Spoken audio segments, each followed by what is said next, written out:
আসসালামু আলাইকুম। আজকের ভিডিওটা সবাইকে সতর্ক করার জন্য। তো বাংলাদেশে ক্রোয়েশিয়ার ভিএফএস হওয়ার কারণে অনেকেই আগ্রহ দেখাচ্ছে ক্রোয়েশিয়া আসার জন্য। কারণ হচ্ছে যে অনেক সময় আগে ইন্ডিয়াতে বা নেপালে যাওয়ার লাগতো, অনেক টাকা খরচ বা সময় নষ্ট হতো, তারপর আবার অনেকের ভিসা হইতো না। তো বাংলাদেশে ক্রোয়েশিয়া ভিএফএস হওয়ার কারণে এই জিনিসগুলো থেকে আমরা বেঁচে গেছি। তো এর জন্য কি হচ্ছে, সবাই আগ্রহ দেখাচ্ছে ক্রোয়েশিয়া যাওয়ার জন্য, যেহেতু ক্রোয়েশিয়া ভিএফএস বাংলাদেশে আসছে। তো এর জন্য বিশেষ করে কিছু এজেন্সি এবং কিছু দালালেরা মানুষকে অনেক প্রলোভন দেখিয়ে অনেক ফাইল জমা নিচ্ছে বা অনেক টাকা ডিমান্ড করতেছে। তো অনেকে আমাকে এসএমএস করতেছে যে ভাই 2025 সালে ক্রোয়েশিয়ার ভিসা বা ওয়ার্ক পারমিট কেমন হবে।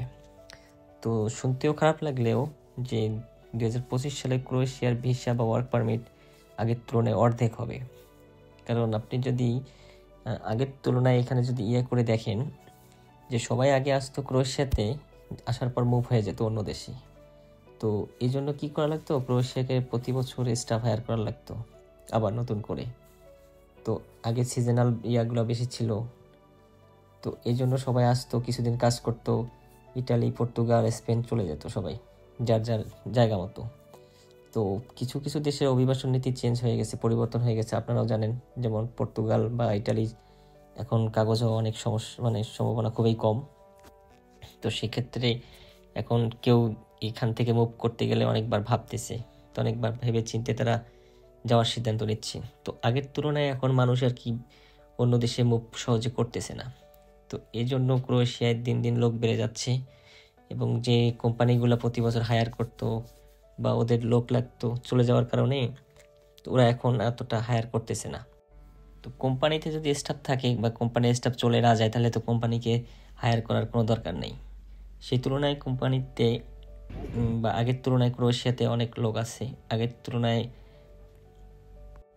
তো 2025-এর জন্য তাদেরকে নতুন করে স্টাফ হায়ার করতে হচ্ছে না, বা এই ধরনের ধারাবাহিকতা অব্যাহত থাকলে দেখা যাবে যে 2025-এ এত ওয়ার্ক পারমিটও আসবে না, এত ভিসাও আসবে না, কারণ অলরেডি তাদের কোম্পানিতে স্টাফ আছে। তো এগুলো দিক বিবেচনা করে যে জিনিসটা বোঝা যায় যে 2025 সালে ওয়ার্ক পারমিট বা ভিসা অনেক কম হবে। তো আমি সতর্ক করার জন্য আপনার এই ভিডিওটা করা, যে অনেক দালাল বা অনেককে প্রলোভন দেখাচ্ছে যে ক্রোয়েশিয়ান ভিএফএস বাংলাদেশে আসছে, এই ভিসা রেশিও খুব ভালো হবে, এটা হবে ওটা হবে। কারণ ক্রোয়েশিয়ার একটু স্যালারি বাড়াচ্ছে, আবার নতুন করে ফ্যাসিলিটি বাড়াচ্ছে, এসব দেখিয়ে অনেকেই আপনার কাছ থেকে ফাইল জমা নিবে বা টাকা নিবে। এগুলার প্রলোভনে পড়ে আপনারা ফাইল জমা দিয়েন না। যতক্ষণ পর্যন্ত ওয়ার্ক পারমিট পাচ্ছেন না, ততক্ষণ পর্যন্ত দালালকে টাকা দিয়েন না, আমি এটাই বলবো। কারণ ক্রোয়েশিয়াতে 2025-এ ওয়ার্ক পারমিট আমি মনে করতেছি যে খুবই কম বাইর হবে, বিশেষ করে বাংলাদেশিদের জন্য। মিডল ইস্ট থেকে কিছু বাইর হবে, যেটা বিশেষ করে নেপালি বা ফিলিপাইনিদের জন্য, কারণ এখানকার বিশেষ করে বড় বড় এজেন্সিগুলো ফিলিপাইনি বা নেপালিরাই চালায়, এই জন্য ওদের ওয়ার্ক পারমিটটা একটু বেশি হবে বা মিডল ইস্ট থেকে। তবে স্পেশালি বাংলাদেশ থেকে এত ওয়ার্ক পারমিট বের হওয়ার সম্ভাবনা খুবই কম। তো যার কাছে টাকা দেন বা ফাইল দেন না কেন, বহুত হিসাব করে দিবেন। কারণ বাংলাদেশে 10 জন লোক নিলে 10,000 লোকের কাছ থেকে ওরা ফাইল নেয়। ওরা ওয়ার্ক পারমিট বাইর করতে পারবে কয়টা, ওটা কোনো চিন্তা নাই। আপনারা জনে যাবেন, সবার কাছ থেকে ফাইল জমা নিবে। কারণ ওদের কাছে কোনো ভ্যাকেন্সি আছে কি না, আমার কাছে এখন পর্যন্ত মনে হয় না যে ওদের কাছে কী পরিমাণ ভ্যাকেন্সি থাকে যে ওরা একাধারেই নিচ্ছে।